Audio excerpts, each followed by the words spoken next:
Hello, BookTube, and welcome back to Garb August 2024, Garb August 3D.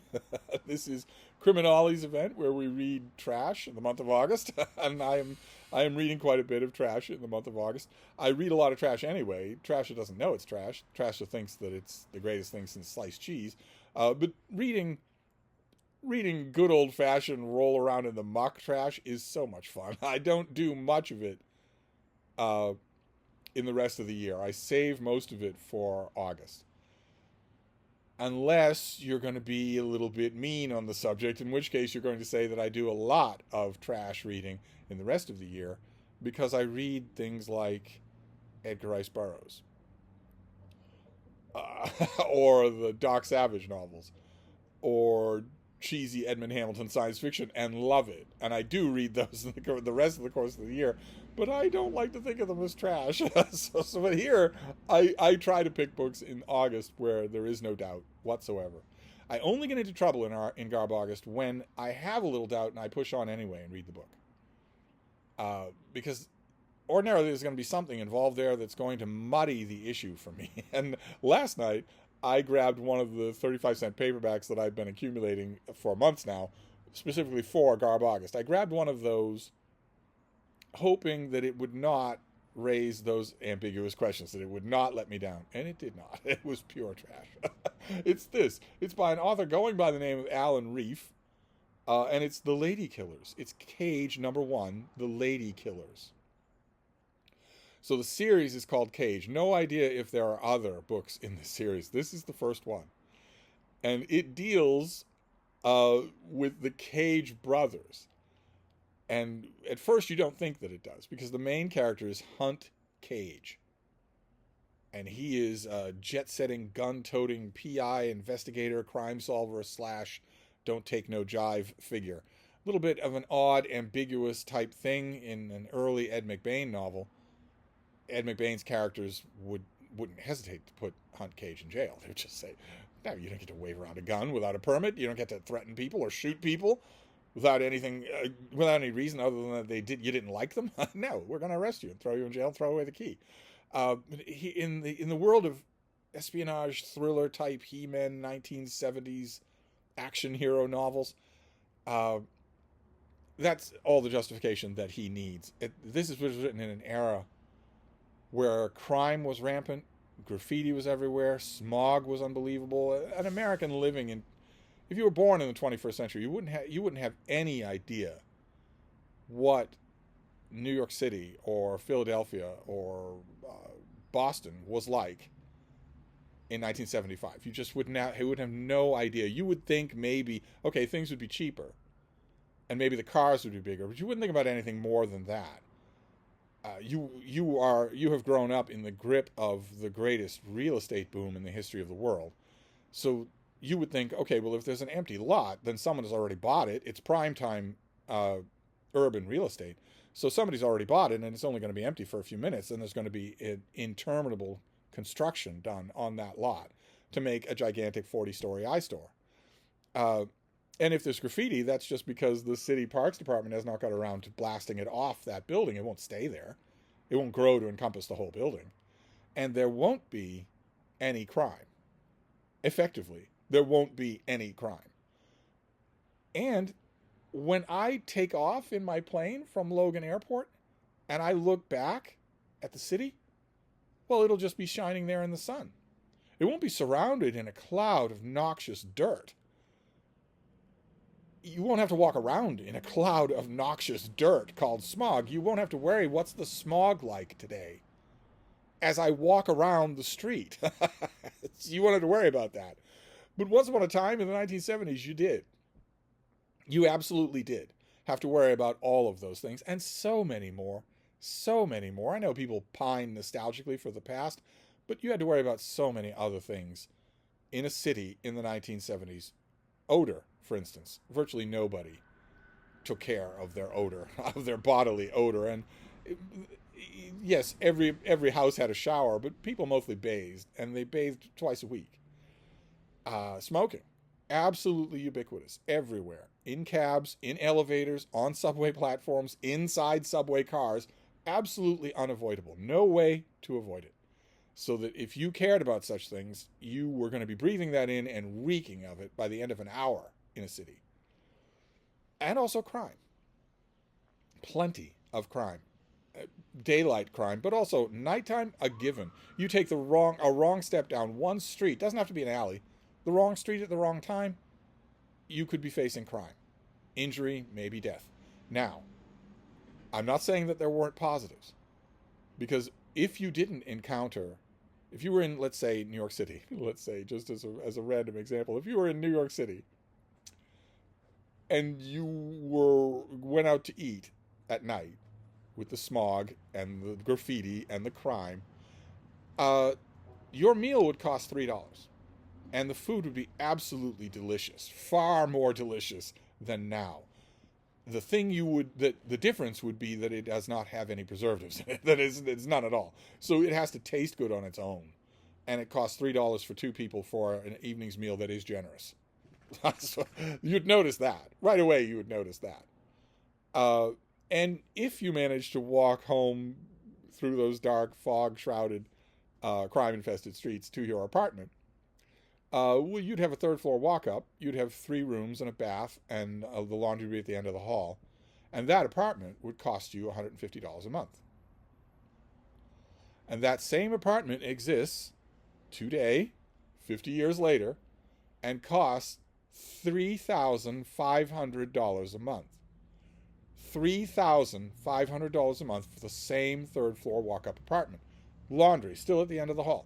$3,500, and that's a deal. That's considered a deal in the area that I'm talking about. So you would notice some positives, but mostly negatives.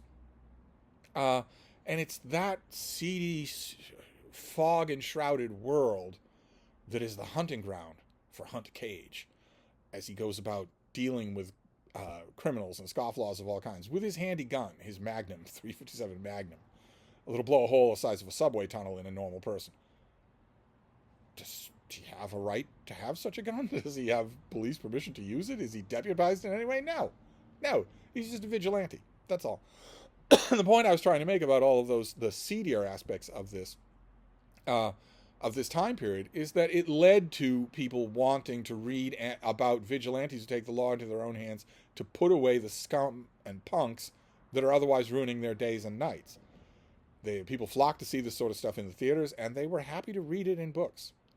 Because, if you were out at night and you just come from your $3 dinner and there was gunfire and you got nicked in the arm, well, you'd have to go to the nearest hospital where you would be admitted without anyone asking for your insurance information, and where, well, it's a bad nick. We want to make sure that it's not infected. You'll stay for 3 days. And we'll send you a bill. Don't you worry. We're a hospital. We're in the business of making money. We'll send you a bill. Let's see. 3 days, gunshot wound, meals, bathing, antiseptics, maybe an injection here and there. That bill, I'm afraid, is going to come to a grand total of $75.80, and we're going to need it soon. I know what you're thinking. Highway robbery. And that bill now would be, unironically, $500,000, and your life would be ruined. Completely ruined at age 23 because you happen to be nicked by a bullet shot at someone else by someone else. Your life would be completely ruined. You would be a debt slave for the next 70 years. And that's if nothing else medical happened to you. So you'd notice that difference too, but I'm not meaning to make this a paradise. Certainly for Hunt Cage it isn't. Because he, in this first installment, he is after a group of lady killers. There's this female mob who kill people to get what they want. That's not sitting well with him and his hair and his pants. And he goes after them as the scourge of the underworld, but he has an advantage that the underworld doesn't know about.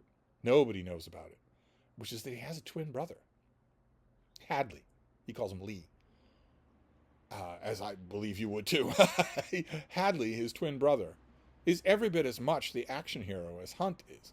But nobody knows that Hadley exists, which effectively gives Hunt the ability to be in 2 places at one time whenever Hadley wants in on the fun. And it just so happens in the early part of this novel that they run into trouble because the same person deals with both of them. In a town this big, Hunt is thinking to himself, what are the odds in a town this big that this would ever happen? but it looks like someone has the ability to drop a bombshell on the Cage brothers to tell the world that there are actually two of them and take away Hunt's big tactical advantage. So you've got those two plot lines intertwined and happening here. One is Hunt and then Lee's pursuit of the lady killers, who get more and more vicious. They kill lots of people. And the other is them trying to stave off the revelation of their secret identity as twins. And it's terrible. It's absolutely terrible. It's not terrible in the way that Able Team was, where I'm getting a hardware rundown with every single gun that's fired, every single car that's driven. It's not terrible in that way, but it's still really terrible. It's just adrenaline. It's for your lizard brain to read this book and just turn the pages. And I needed that. I really did. This is unambiguously fun garbage. I don't know this author. I'm assuming that is a pen name. I have no idea how many other books were written under this pen name, what kind of books they were. But I think it's clear that this author knew what he was writing and was happy to do it. There are no pretenses of art here at all. There's nothing in the way of character development, good or bad. They just exist. The closest that we get is about 2/3 of the way through the book when suddenly the Cage brothers learn that the lady killers have left town and gone where everyone goes when they're looking for trouble. They've gone to Vermont. They've gone to Vermont because there is a crusading newspaper editor and owner, a guy named Atherton, he has an object for his crusade. He has a tiny little Vermont town, and he wants to keep it nice and friendly, which means the mob is not welcome.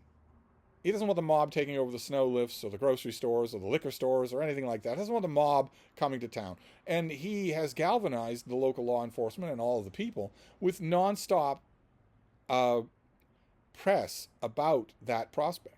He's using his newspaper as the incredibly powerful weapon that it actually is, back in the days when there were local newspapers. And the lady killers look like they've taken a contract to go up to Vermont and put him out of business, so to speak. So the Cage brothers, first Lee and then Hunt, have to go up to Vermont to chase these killer ladies and see what they're going to do. And Atherton is a little bit interesting. As much as this book can do. He's not much, but he's a little bit interesting. Almost to the point where in the chapters where we decamp to Vermont, I kind of wanted to know more about him. I never fully did because this is a brainless novel, but I almost did. I almost wanted to know more about him. And one other a much younger character who lives up in Vermont who gets killed. I kind of wanted to know his story, but mostly Atherton. And maybe that's just me, and I have a long connection with newspapers, including lots and lots and lots of local newspapers. I am currently an editor at a local print newspaper, and I have a long history of doing that, so maybe he would have been interesting to me anyway. Certainly he's more interesting than the lunkhead Cage brothers. They don't appear to know each other very well. They don't appear to like each other very much.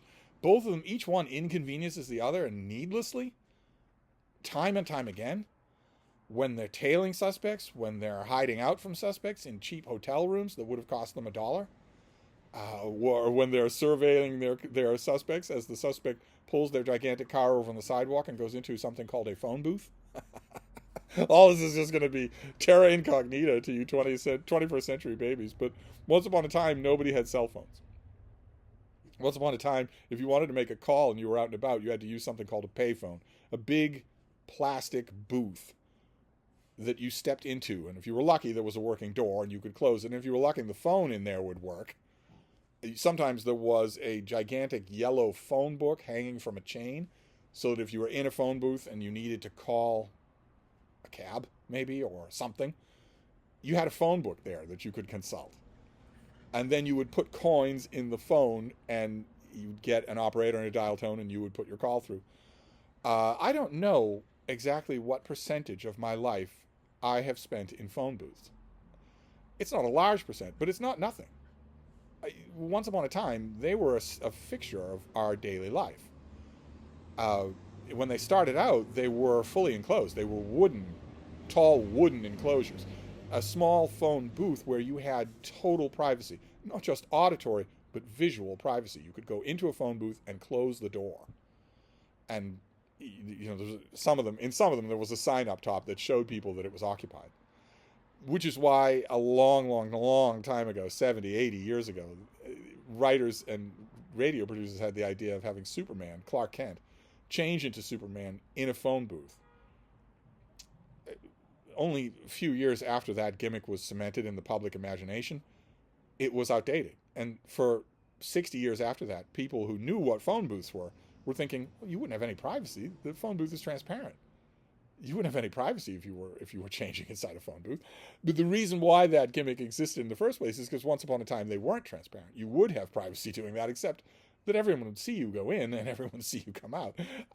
That leads to it's a bit of a digression, but with a book like this, that leads to the classic visual bit in the Christopher Reeve Superman movie, where he has to make his first public appearance, and he's walking down the sidewalk dressed as Clark Kent. He realizes there's an emergency and that he needs to change into Superman. And at one point, the writer of the movie has him a classic bit where Christopher Reeve looks at a phone kiosk. It isn't even a booth anymore. It's just a standing pole with a little bit of clear plastic privacy protectors on either side. He can't possibly transform into Superman in such a thing. But he does look it up and down, and that's a little nod to that old gimmick, which was totally improbable, and which the Salkind brothers, of course, replaced with something even more improbable, which is that Clark Kent changes into Superman in a revolving door. How does he do that? I have no idea, without tearing apart not only the door, but probably the whole first floor of the building. I have no idea how he does that, but he does. But anyway, what